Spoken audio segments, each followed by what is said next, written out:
Broadly speaking, I'm extremely happy with the show.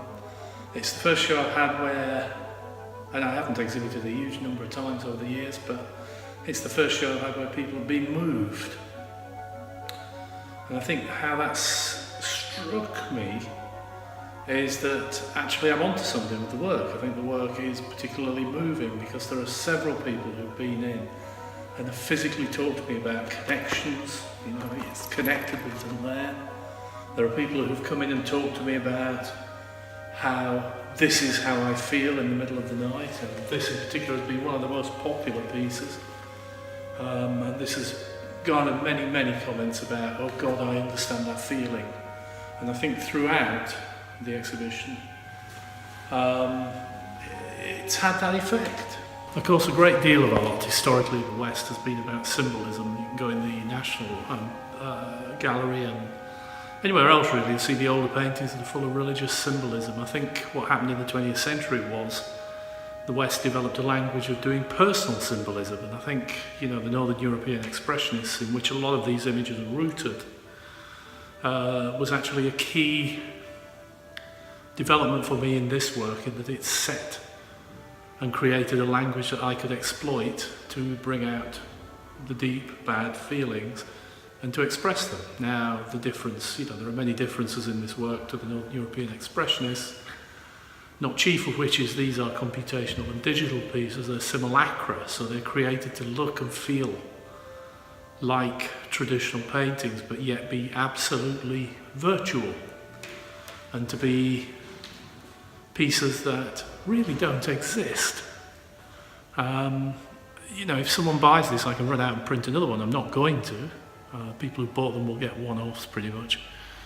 But I could print any number of images out, and it's, a conversation I had with a dealer who was in talking about, oh God, where the old world met the new, if you like, and the dealer started banging on about how you should do these as individual pieces, and then they'd be worth X £1,000 each. They're very good, they're highly saleable, but I don't want to spend a few £1,000s and then find that image out on the internet. Well, there are many images of Titian paintings out on the internet, and there are many people who have them put on canvases out on the internet, and there are, it's a new world, it's tough. As artists we have to understand that. It's no longer the thing to produce images that aren't reproducible. If you want to produce unreproducible stuff, make events. And my work is exactly that. I think I've had a terrific amount of success, great comments, lots of people telling me very personal stories about how individual works such as this, or in particular pieces like this, have really connected and resonated. I had someone in with onset of Alzheimer's the other day who spoke very movingly about how the work had made him smile and how it had connected and how it had expressed how he was feeling most days. And for that single moment alone, it is worth doing. There was another moment yesterday prior to this filming where someone came in and talked to me about her reaction to severe illness and how, again, the work gave her inspiration to go away and actually do art herself to try and get feelings out. And I think it's very difficult for us as people to deal with feelings. When we look at things within, what I'd be calling selfie culture, what we see is a very curated view of the world. We see someone else's view of how their own life should look to other people. They're directing. They're making conscious choices. So we see good things. We see people humble bragging, people who say, oh, I don't mean to sort of do this, but this is so me. Or we see people posting photographs on beaches or in a villa or whatever, and their life looks fantastic.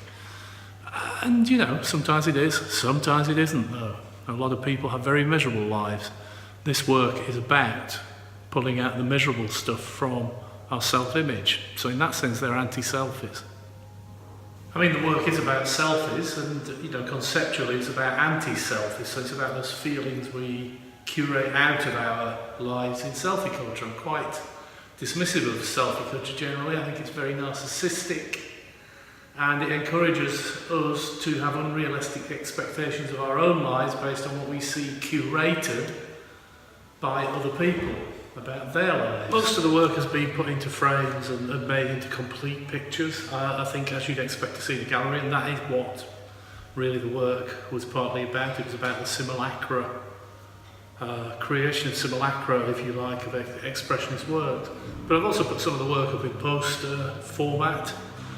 Poster format's quite interesting because obviously that's how people can get it into their house most easily. And I think sometimes people might want things that provoke them, make them think, make visitors to their house talk to them about their feelings. And these have been great conversation and openers for people who visited and people who wanted to talk about how they're feeling. Obviously that's gathered a lot of, oh, that's like Monk, isn't it? Well, anybody screaming, anybody who paints anyone screaming is going to be accused of looking like Monk. This one, much more sort of mid-century, expressionist, very dark eyes, if we talk about the eyes and the way poets have talked about the eyes over the centuries.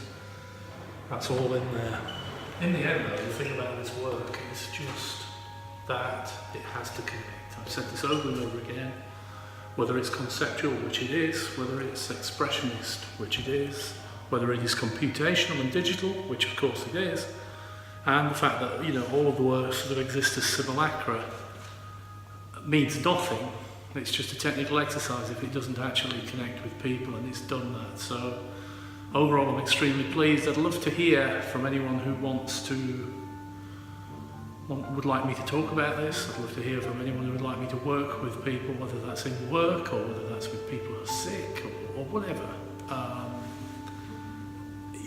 Just contact if you want to talk about it. The whole point of this work is talking, and it talks very loudly and with a clear voice. Of course, none of this would be able, I wouldn't be able to do any of this without understanding the sort of language of painting. I think that goes without saying.